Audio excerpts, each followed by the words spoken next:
Pansamantala nang ipinasara ang kontrobersyal na resort sa Chocolate Hills sa Bohol. Habang sa Kamara, nais imbestigahan kung bakit ito pinayagan na itayo. Yan ang ulat ni Rod Lagusad.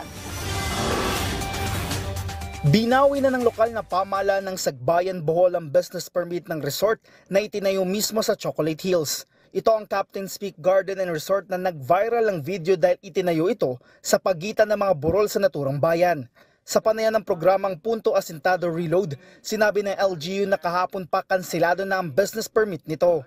We have not received any official copy of the temporary closure order ng DENR. We have just learned it actually from social media na meron na palang temporary closure order. Sa amin kasi, upon learning that there is now a temporary closure order in 2023, sana kung meron lang kaming kopya noon.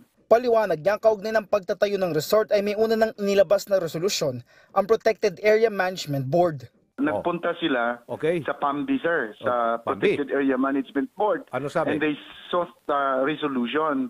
Kaya merong resolution number 1 sa 2018 at pangalawa, another resolution sa 2022. Resolution ng PAMB na ini-endorse nila yung Captain's Peak na magtayo ng mga infrastruktura. Subject pa rin po ito ng DENR Region 7 kasi ang Region 7 ang siyang mag-i-issue ng ECC. Dapat walang gumagalaw, hindi sila gumagalaw ng walang ECC doon. Tatalima naman ng resort sa temporary closure order ng Department of Environment and Natural Resources. Ayon sa kagawaran, Setyembre pa ng nakaraang taon na maglabas ng naturang kautusan para sa resort. Sa inilabas namang pahayag ng resort, pansamantala silang magsasara para sa maintenance at environmental preservation.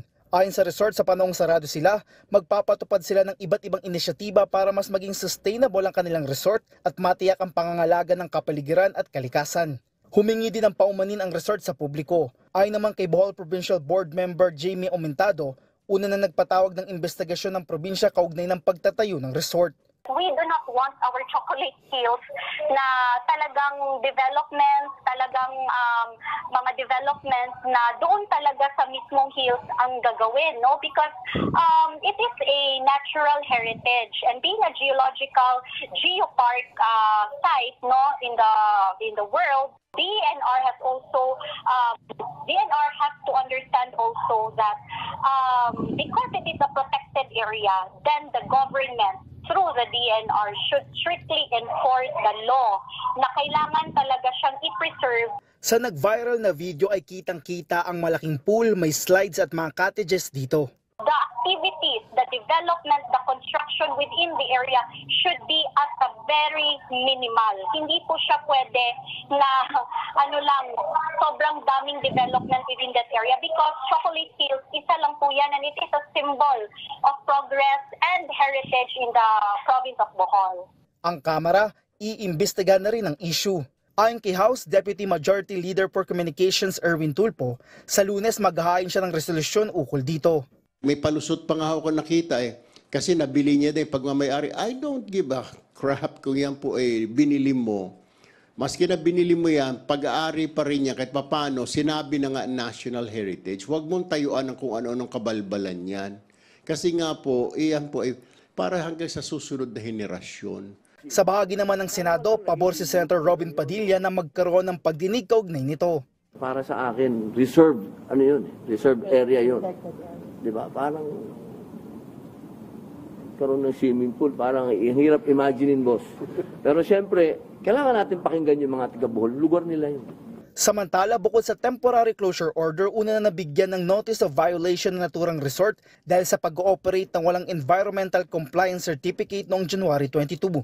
Kahapon, nag-issue na ng memorandum ang Regional Executive Director sa lugar sa Provincial Environment and Natural Resources Office na bumuo ng team para magsagawa ng inspeksyon sa naturang resort para sa compliance nito sa temporary closure order. Ang Chocolate Hills ay naideklara bilang protected area noong 1997 sa pamamagitan ng Proclamation No. 1037 na inilabas ni dating Pangulong Fidel V. Ramos. Rod Lagusad para sa Pambansang TV sa Bagong Pilipinas.